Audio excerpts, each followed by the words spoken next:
We're here in the Arboretum and I'm a horticulturalist and I'm plant mad.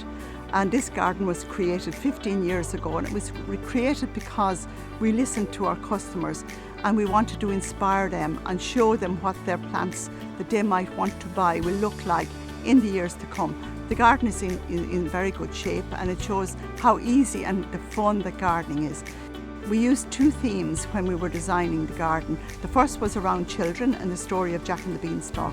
So the pond is the bean, and then the paths radiating up to the maze at the top where kids can have fun. And the second theme was for adults, and it's about how colour affects our mood.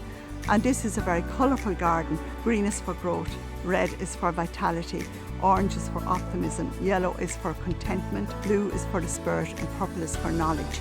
And the garden is built around those colours.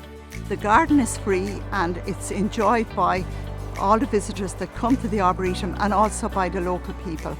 And it just shows that gardening is fun and it's not work.